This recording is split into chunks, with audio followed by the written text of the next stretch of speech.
Todo empezó una tarde calurosa de julio en el 86. Mi esposa Margarita me pidió que fuera a la tienda por cigarros. Teníamos una pelea tonta, como tantas, y yo nomás quería un respiro. Caminé hasta la tiendita de Don Beto, pero en vez de volver, me subí a un autobús rumbo al norte. No tenía maletas, solo un billete de 200 pesos y un corazón cansado. Pensé quedarme unos días. Me quedé 3 décadas.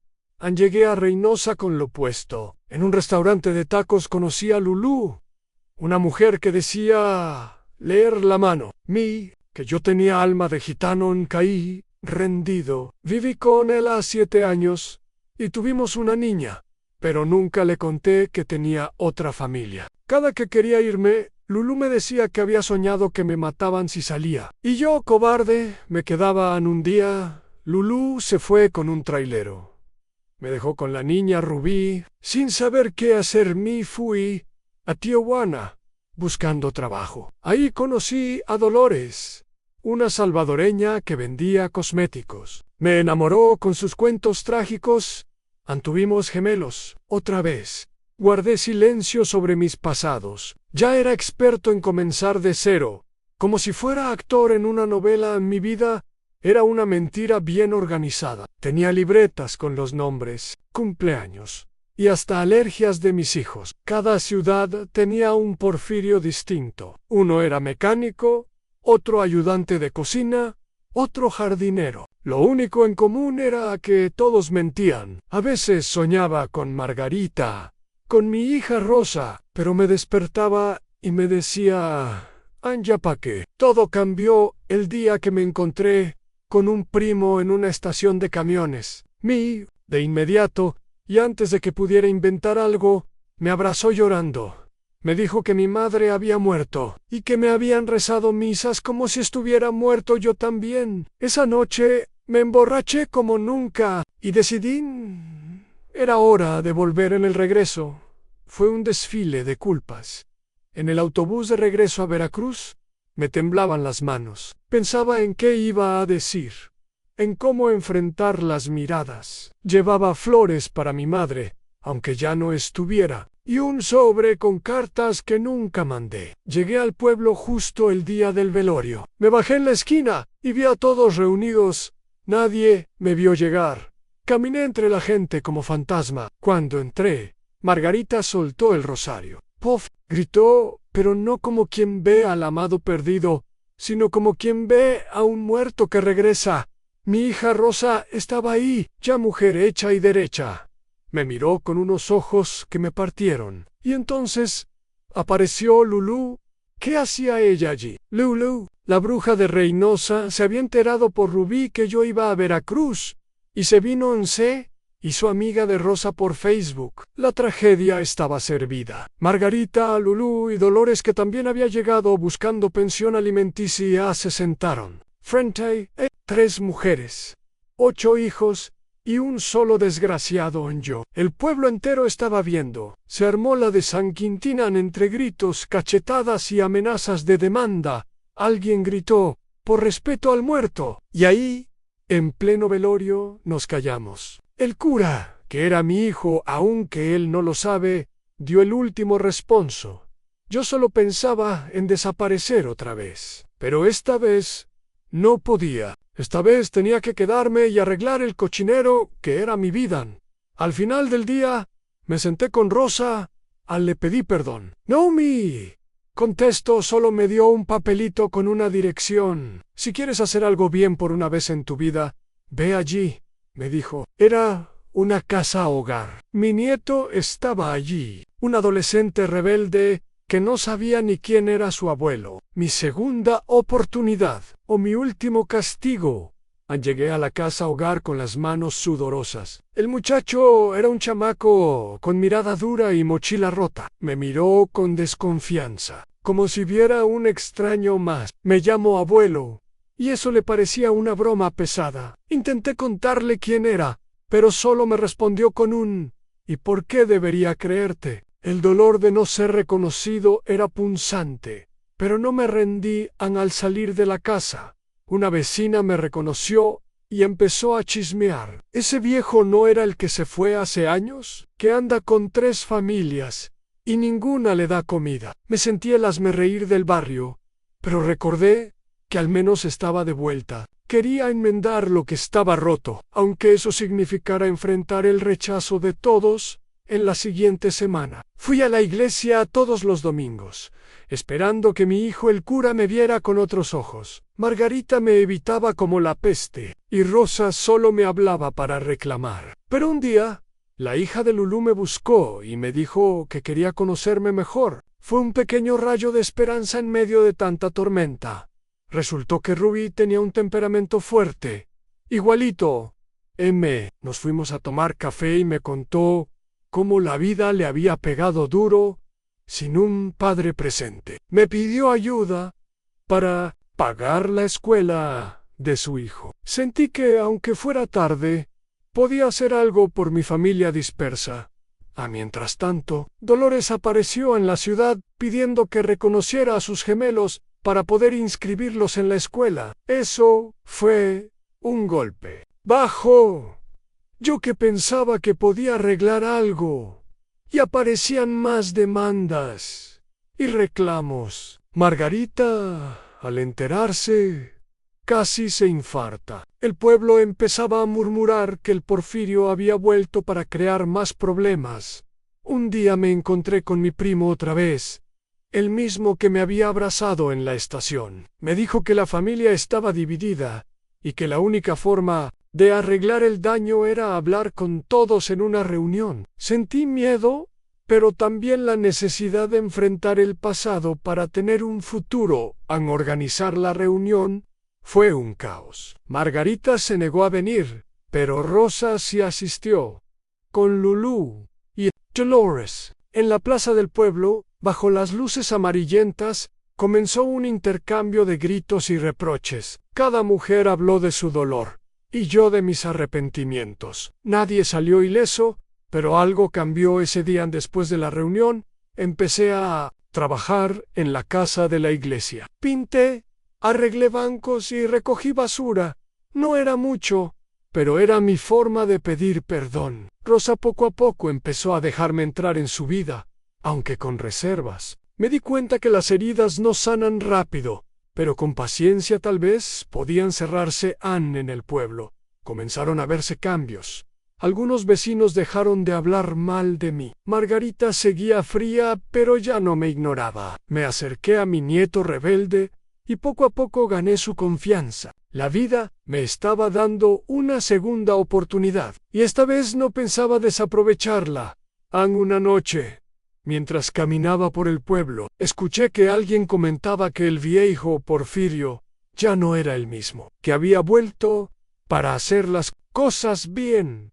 Eso me dio fuerzas para seguir luchando. Sabía que el camino sería largo, pero por primera vez en mucho tiempo sentí que estaba en casa. Una mañana recibí una llamada de un hombre que decía ser mi hermano perdido. Resultó que mi madre había tenido otro hijo, fruto de una relación secreta. El tipo me contó que llevaba años buscándome para unir a la familia que yo había deshecho sin saberlo. Fue un golpe fuerte, pero también una luz en mi camino. Decidí buscar a ese hermano. Lo encontré trabajando en una construcción en Veracruz. Era un hombre fuerte, con ojos que reflejaban la misma tristeza que yo. Hablamos durante horas, y sin decir mucho, sentí que al fin alguien me entendía. Por primera vez, la palabra familia sonaba menos vacía en todo.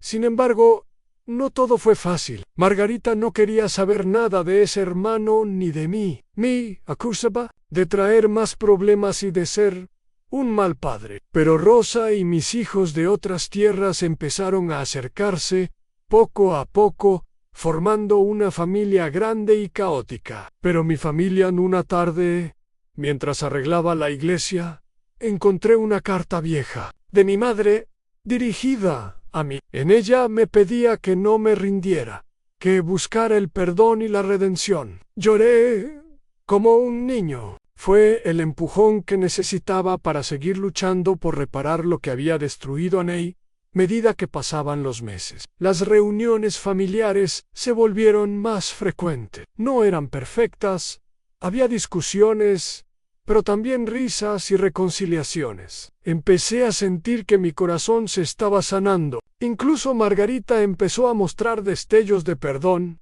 aunque con desconfianza. Aún una noche recibí la visita inesperada de un viejo amigo del norte, que me contó secretos que creía olvidados. Me habló de un negocio que dejé inconcluso y de enemigos que aún me buscaban. La vida parecía querer ponerme a prueba una vez más, y esta vez no estaba solo. Decidí enfrentar esos fantasmas del pasado. Volví a Reynosa por un par de días para aclarar asuntos pendientes y asegurar que mis hijos allá estuvieran bien. Fue un regreso agridulce. Algunos me recibieron con odio, otros con esperanza. Aprendí que no podía cambiar todo, pero sí podía elegir que cargaran. Al regresar al pueblo, me sentí diferente, más fuerte y más humano. Ya no huía de mi historia, la aceptaba con todas sus imperfecciones. Margarita y yo tuvimos una conversación sincera,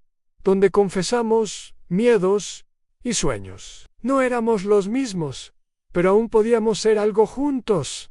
A mis nietos se convirtieron en mi razón para seguir adelante. Pasábamos tardes en el parque, hablando de la vida y del futuro. Por primera vez sentí que podía ser un abuelo presente, alguien en quien confiar. La familia por fin empezaba a parecer un refugio y no una batalla constante. El pueblo comenzó a ver un cambio en mí. Dejé de ser el hombre que desapareció para convertirme en el que regresó para quedarse. No era perfecto, pero era real. Y esa sinceridad fue el primer paso para que todos, especialmente mi familia, me aceptaran. El camino de la redención apenas empezaba. La mañana que cumplí 60 años, Margarita organizó una fiesta sorpresa. Yo no esperaba nada.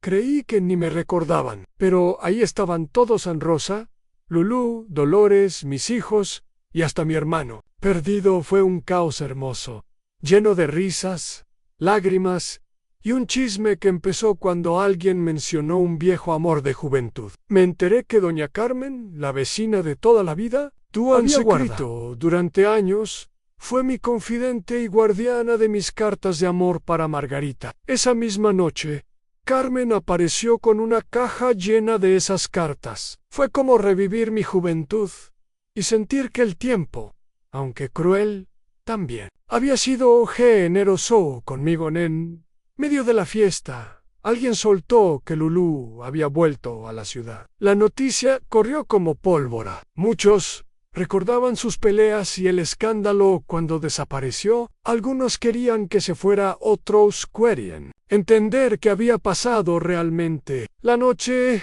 terminó con una invitación: si quiere, que venga a hablar con todos. Lulú llegó a la casa al día siguiente. Traía en la mirada la mezcla de fuerza y cansancio de quien ha vivido mucho. Nos sentamos a hablar, y por primera vez escuché su versión a los años difíciles, las peleas, el miedo. Confesó que también había cometido errores, pero que siempre había guardado cariño por mí y la familia. La reconciliación no fue inmediata, pero fue un paso enorme. Margarita seguía con sus reservas, pero Rosa y Rubí comenzaron a acercarse. Dolores y Lulú dejaron de pelear por mí y comenzaron a formar una relación de hermanas. Vi que, aunque éramos un desastre, también éramos familia, y eso era lo que importaba. Una tarde, al salir de la iglesia, un joven se me acercó. Dijo ser hijo de un amigo mío que había muerto. Traía noticias que me dejaron helado.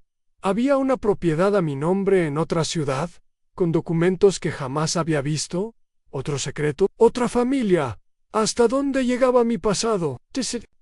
Resultó que, años atrás, había invertido en un pequeño negocio que había creído perdido. La propiedad estaba en ruinas, pero era mía. Mientras limpiaba el polvo y las telarañas, pensé en qué hacer: venderla o intentar revivirla. El pueblo estaba lleno de segundas oportunidades, y tal vez esa era otra. Para mí, a Margarita me sorprendió cuando me dijo que quería ayudarme con la Appropriated. Fue un gesto que no esperaba, y aunque desconfiaba, acepté.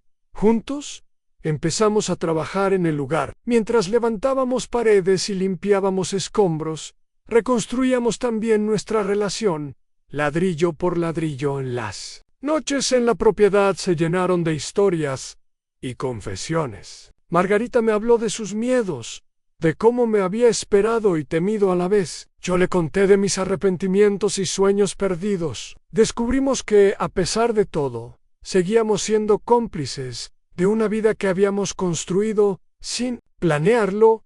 La propiedad se convirtió en un refugio para toda la familia. Era el símbolo tangible de que, aunque la vida nos había golpeado duro, aún podíamos levantar algo juntos. El pueblo comenzó a vernos no solo como el escándalo ambulante, sino como una familia que luchaba por sanar y crecer. Y yo, el tío Porfirio, sentí que por fin estaba en paz. Una mañana, mientras arreglaba la cerca de la propiedad, apareció un hombre que decía ser periodista. Quería hacer un reportaje sobre el regreso del tío Porfirio. Al principio me negué, pero luego pensé que era hora de contar mi verdad sin filtros. La historia no sería bonita, pero sí real. El periodista me siguió varios días, grabando entrevistas y momentos familiares. Margarita, Rosa y hasta Rubí participaron. Al ver nuestras historias en cámara, entendí que el perdón era un proceso público y privado. Me dolía, me emocionaba, pero por primera vez sentí que podía cerrar ciclos con honestidad. La publicación causó revuelo en el pueblo y más allá. Algunos me criticaron, otros me apoyaron, pero lo importante fue que mis hijos, todos ellos, vieron mi verdad sin máscaras. Lulú lloró al verme vulnerable, y Margarita por primera vez me miró con respeto. La vida me estaba dando un giro inesperado. Un día, mi nieto rebelde me confesó que quería estudiar para ser maestro. Fue una revelación que me llenó de orgullo y miedo. Quería darle todo, pero sabía que el camino sería difícil. Le prometí estar a su lado, sin importar las tormentas. Mientras tanto, la familia siguió creciendo. Dolores tuvo una niña y me nombró abuelo orgulloso. Fue un momento especial, donde todos nos reunimos sin rencores ni reproches. La casa se llenó de risas y esperanza. Sin embargo, el pasado nunca se queda quieto. Un viejo enemigo apareció en el pueblo, con viejas cuentas pendientes. Fue un enfrentamiento tenso, con amenazas y momentos de peligro. Pero esta vez, no estaba solo. La familia me apoyó, y juntos enfrentamos el reto. La amenaza nos unió más. Margarita, que antes era distante, se mostró fuerte y decidida. Rosa y mis otros hijos demostraron que, aunque dispersos, éramos una fuerza imparable. El tío ya no era solo un hombre errante, sino el centro de una familia que luchaba unida. Después de la tormenta, la calma llegó con lecciones. Aprendí que no podía controlar todo, pero sí elegir cómo reaccionar. La familia se volvió mi prioridad, y por primera vez sentí que no era un lastre, sino un pilar. Un día, recibí una carta de un hombre de la ciudad vecina. Era un viejo amor que decía querer verme. La idea me inquietó, pero también despertó la curiosidad. Decidí encontrarme con ella para cerrar otro capítulo de mi vida. El encuentro fue emotivo y revelador. Hablamos de lo que fue y lo que no pudo ser. Nos despedimos con cariño, sin resentimientos ni promesas rotas. Sentí que, con cada despedida, habría espacio para un futuro más libre. Y así, el tío Porfirio seguía escribiendo su historia. Capítulo a capítulo, con cada día que pasaba, sentía que mi corazón se hacía más ligero. Margarita y yo retomamos una amistad que no sabíamos que aún existía. Ya no éramos amantes ni enemigos, solo dos personas que compartían un pasado complicado y un presente incierto. Aprendí que no siempre el amor vuelve, pero la comprensión Sí, Aunt Rosa me sorprendió con la noticia de que estaba embarazada. Un nieto, que era fruto de un amor nuevo y prometedor. Sentí una mezcla de miedo y esperanza. Esta familia, tan rota y complicada, estaba dando frutos inesperados. Era el legado que jamás pensé dejaran mis hijos del norte. Vinieron a verme, con sus propias historias, sus propias batallas. Nos sentamos a la mesa a compartir recuerdos, a reír, a llorar. Aunque no había cura para todo, había sanación en la aceptación. La familia crecía y con ella mis ganas de seguir adelante. Un día me encontré con un viejo amigo que me confesó que siempre admiró mi resiliencia. Me dijo que la vida nos pone pruebas no para hundirnos, sino para hacernos más fuertes. Eso resonó en mí. Ya no quería ser solo el tío Porfirio que se fue, sino el que se quedó para construir. Decidí escribir mis memorias, no para contar mentiras o glorificarme, sino para dejar una verdad que pudiera servir. Sentado en la vieja casa, con la pluma en mano, recordé cada error, cada amor, cada despedida. La historia del tío Porfirio no era perfecta, pero era mi La propiedad que habíamos arreglado comenzó a ser un espacio para todos. Reuniones, fiestas, reconciliaciones. Había aprendido que no importaba cuántas veces te caías, sino cuántas veces te levantabas. Mi familia, dispersa pero unida, era prueba de ello. Margarita y yo decidimos que, aunque no volveríamos a ser pareja, sí seríamos compañeros. Una alianza basada en respeto, cariño y la historia que compartíamos. No era fácil, pero era real. La vida nos había enseñado a elegir con el corazón y la cabeza. En una reunión familiar, alguien propuso que organizáramos un evento anual para celebrar la familia. Todos estuvieron de acuerdo. Fue un acto de esperanza, un compromiso para no dejar que el pasado nos volviera a separar. Y el tío Porfirio, cansado pero feliz, aceptó con lágrimas en los ojos, mirando atrás. Veía una vida llena de errores, pero también de aprendizaje. Comprendí que el perdón no era solo para los demás, sino para mí mismo. Cerré ciclos, abrí puertas y me preparé para lo que viniera, con la frente en alto y el corazón dispuesto. Ahora, sentado en la vieja silla de la casa, rodeado de mi familia, sé que el tío Porfirio no fue un hombre perfecto, pero sí uno que luchó hasta el final. Y aunque la historia tuvo sus momentos oscuros, el amor y la redención siempre estuvieron presentes. Este es mi legado, y por fin puedo descansar en paz.